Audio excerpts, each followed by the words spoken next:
भाई में तुम क्या कहना चाहते हो? हुजूर, ये लोग हम पर तोहमत लगा रहे हैं। हम मुजरिम नहीं हैं। दरअसल हम इल्म गैब जानते हैं। हमें सब कुछ उसी इल्म के जरिए मालूम होता है। अगर ऐसा है तो मैं तुम लोगों का इम्तिहान लूंगा और देखूंगा कि क्या वाकई तुम्हें इल्म गैब आता है या तुम बस बातें बना रहे हो। इसके लिए मैं एक चीज को दूसरी चीज के अंदर छुपा कर रखूंगा। अगर तुम लोगों ने ठीक ठीक बता दिया तो मैं मानूंगा कि तुम लोग वाकई गैब जानते हो और बेकसूर हो। फिर बादशाह ने एक अनार मंगवाया और उसे संदूक में बंद करके उनसे पूछने लगा, बताओ इस संदूक के अंदर क्या चीज है? वो चारों भाई एक दूसरे का मुंह ताकने लगे। सबसे बड़े भाई ने कहा, कोई गोल गोल सी चीज है। इसके सिर पर कोई छोटा सा ताज भी है। इसके बीच में दाने दाने हैं। अरे भाइयों, साफ साफ राजा को क्यों नहीं कहते कि संदूक में अनार है? अब बादशाह को यकीन हो गया कि ये भाई सच्चे हैं और ये इल्म गैब जानते हैं। बादशाह ने रमजान खान से कहा कि इन भाइयों का घोड़ा वापस कर दो या उसकी कीमत अदा करो, और दूसरों से कहा कि जाओ तुम अपना ऊंट और ये अपनी बीवी को तलाश करो, क्योंकि ये भाई वाकई इल्म गैब जानते हैं। रमजान खान से घोड़े की कीमत वसूल करके उन चारों भाइयों ने उस रकम से भेड़ बकरियां खरीद लीं और अपने गांव की तरफ रवाना हुए। दोपहर के वक्त वे एक जंगल में पहुंचे। वहां पेड़ों की छाया थी और ठंडी ठंडी हवा चल रही थी। चारों भाई थकान से चूर हो चुके थे, इसलिए वहीं बेखबर होकर सो गए।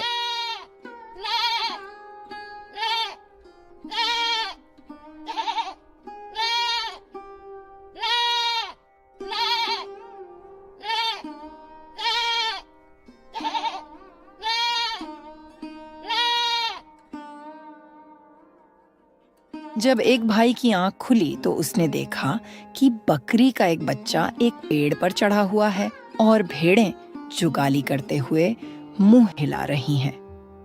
उसने अपने भाइयों से कहा, हाँ?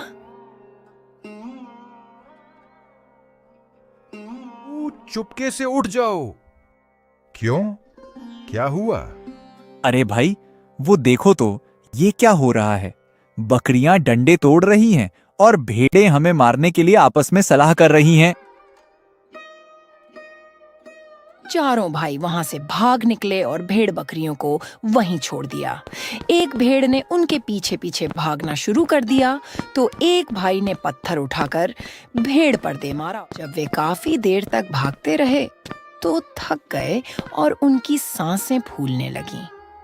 भागते भागते वे रुके और एक ने कहा, अरे अरे भाइयों, मैं बहुत थक गया हूं।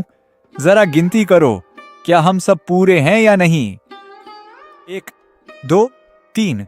अरे अरे, गजब हो गया भाइयों, हम तो सिर्फ 3 ही भाई बचे हैं। अरे, हमारा एक भाई भागते भागते शायद ये नदी पार करते वक्त नदी में गिर गया। हाय हाय, ये क्या हो गया? हमारा चौथा भाई गायब है। ठहरो ठहरो, मैं गिनती करता हूँ। ये 1, ये 2, ये 3, हम में से वाकई चौथा भाई गायब है। इसी तरह बारी बारी चारों ने गिनती की और हर एक मूर्ख ने खुद को नहीं गिना। वो समझते रहे कि चौथा भाई कहीं गुम हो गया है। इसी दौरान वहां से एक घुड़सवार गुजर रहा था। जब उसने इन भाइयों की ये हरकत देखी तो समझ गया कि ये तो कोई पहले दर्जे के मूर्ख हैं।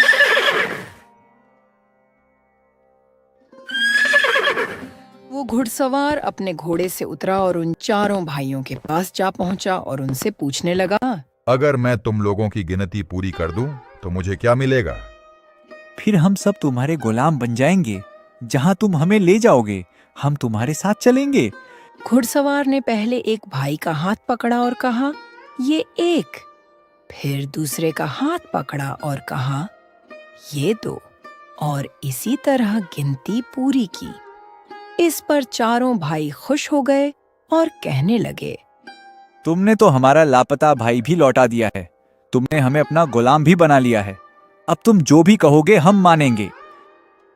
तभी घुड़सवार ने इनसे पूछा, तुम लोग इस तरह भाग क्यों रहे थे? हमारी बकरियां और डंडे तोड़ रही थीं और भेड़ें हमें मारने के लिए मशवरा कर रही थीं। अब मेरे साथ चलो ताकि मैं तुम्हारी भेड़ बकरियों के साथ सुलह करवा सकूं। जब वे जंगल के करीब पहुंचे तो रास्ते में वही भेड़ मरी हुई मिली। वे भाई कहने लगे, यही वो भेड़ है जो हमें मारने का मंसूबा बना रही थी। जंगल पहुंचकर जब उन्होंने भेड़ बकरियों को देखा तो सब घबरा गए। घुड़सवार उनके करीब गया और हर एक को सिर पर थपकी दी।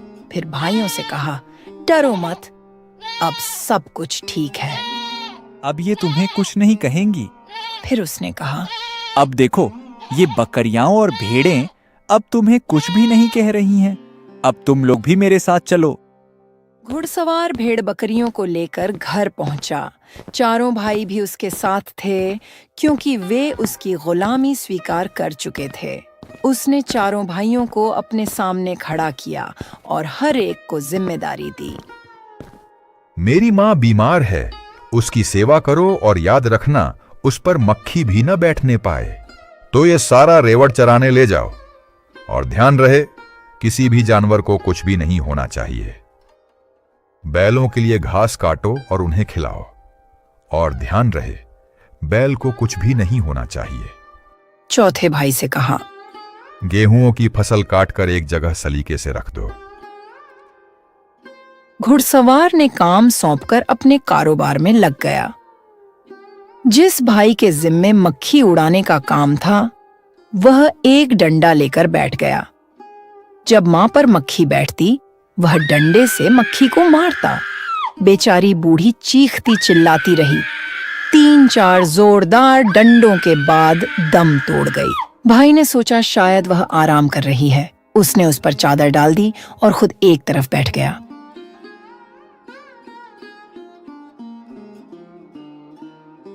बैलों को चारा खिलाने वाले भाई ने सोचा कि यह काम मुश्किल है। उसने दोनों बैल काट डाले और उनके मुंह घास में डाल दिए।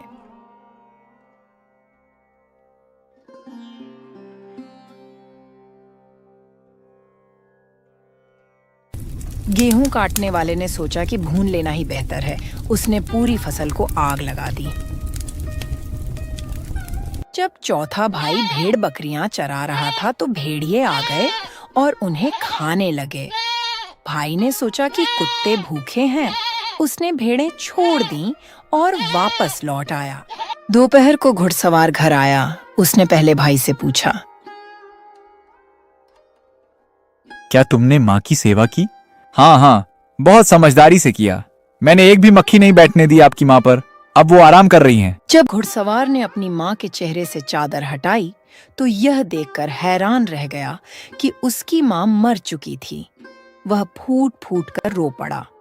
माँ उठो ना, मैं आ गया हूँ। घुड़सवार बहुत डर गया। उसने सोचा कि माँ तो मर गई। फिर उसने भाइयों से पूछा, तुम लोगों ने क्या क्या किया है?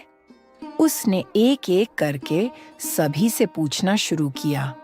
शहर के कुत्ते भूखे थे, इसलिए मैंने उन्हें भेड़ें खाने दी। मैंने फसल भून दी ताकि माँ को रोटी न पकानी पड़े। उनके मुंह घास में डाल दिए हैं, वो खुद ही खा रहे हैं। जब देखा तो बैलों के सिर कटे हुए थे। तुम लोगों ने मेरी माँ को मार डाला, मेरे कारोबार को तबाह कर दिया। मैं तो तुम लोगों से भी बड़ा मूर्ख हूं जिसने अपना सब कुछ तुम लोगों के हवाले कर दिया। हाय हाय, अब मेरा मुंह क्या देख रहे हो? दफा हो जाओ मेरे नजर के सामने से। एक बेलचा लो और कब्रिस्तान जाकर एक कब्र खोदो जो कान के बराबर गहरी हो। वे कब्र खोदने गए। एक ने बेलचा मारा और दूसरा अपना कान जमीन पर रखकर बोला, यह तो कान से बड़ी हो गई। सभी ने अपने अपने कान जमीन पर रखे और कहा, यह कब्र तो बड़ी है। सोचा, घुड़सवार पहले ही नाराज है, कब्र बड़ी हुई तो वह और नाराज हो जाएगा। फिर कब्र वहीं छोड़कर वापस आ गए। घुड़सवार हैरान हुआ। अरे तुम लोग इतनी जल्दी कैसे आ गए हो? उन्होंने कहा, हाँ मालिक, हमने तो आपके बताए हुए तरीके से कब्र खोद दी है। अब चलिए, आप हमारा साथ दें। जब घुड़सवार साथ गया तो कब्र दिखाई नहीं दी। अरे कहाँ है कब्र? मुझे तो दिखाई नहीं दे रही। कहाँ खोदी है तुम लोगों ने? ये देखिए, कान के बराबर कब्र। आपने ही तो कहा था कि कान के बराबर कब्र खोदनी है।